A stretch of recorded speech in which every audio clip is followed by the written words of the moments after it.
ശരിക്കും ഈ ക്രിസ്മസ് സ്റ്റോറിയിൽ കഷ്ടമായി പോയല്ലോ, എന്തൊരു ചാൻസ് ആയിരുന്നു, നഷ്ടപ്പെട്ട് കളഞ്ഞല്ലോ എന്ന് നിരാശ തോന്നാൻ സാധ്യതയുള്ള ആർക്കായിരിക്കും? സത്രം സൂക്ഷിപ്പുകാർക്ക്, അല്ല സത്രത്തിൻ്റെ ഉടമസ്ഥർക്ക്. ശരിക്കും പറഞ്ഞാൽ അവരുടെ വാതിൽക്കൽ വന്ന് യൗസേപ്പും മറിയും കൂടെ ആ മുട്ടിയ മുട്ടിന് വാതിൽ തുറന്നു കൊടുത്തിരുന്നെങ്കിൽ ഇന്ന് നമ്മുടെയൊക്കെ പള്ളിമുറ്റങ്ങളിൽ പണിത് വയ്ക്കുമായിരുന്നത് സത്രങ്ങളല്ലായിരുന്നോ? അന്ന് അവർ വാതിലടച്ചതോടുകൂടി ആ സത്ര സൂക്ഷിപ്പുകാരും ആ സത്രങ്ങളും just vanished away from the story. പിക്ചറിലില്ല, ഔട്ട് ഓഫ് ഫോക്കസ് ആയിപ്പോയി. പിന്നെ എങ്ങോട്ട് ഫോക്കസ് മാറി? പുൽക്കൂട്ടിലേക്ക്. ശരിക്കും നമുക്കൊക്കെയുള്ള ചിന്തയാണത്. എന്നറിയാമോ, ചിലപ്പോഴൊക്കെ ദൈവം തമ്പുരാൻ ഇങ്ങനെ നമ്മുടെ വാതിൽക്കൽ വന്ന് മുട്ടുന്നുണ്ട്.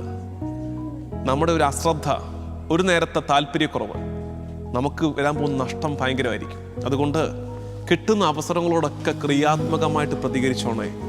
പിന്നീടൊരു നിരാശ ഉണ്ടാകരുത്. നമുക്ക് ഒരു നല്ല കാര്യം ചെയ്യാൻ കിട്ടുന്ന ഒരു അവസരം, ആരുടെയെങ്കിലും ജീവിതത്തിൽ കനിവോടെ ഒന്ന് ഇടപെടാൻ കിട്ടുന്ന ചാൻസ് ഒന്നും മിസ്സാക്കരുത്.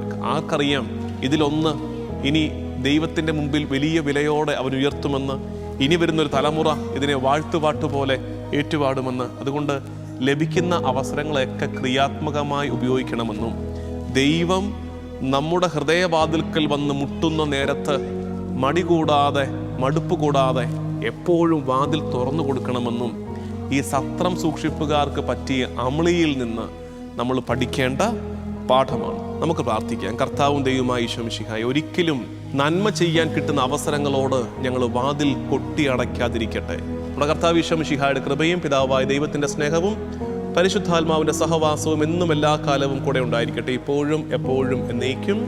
ആമേൻ.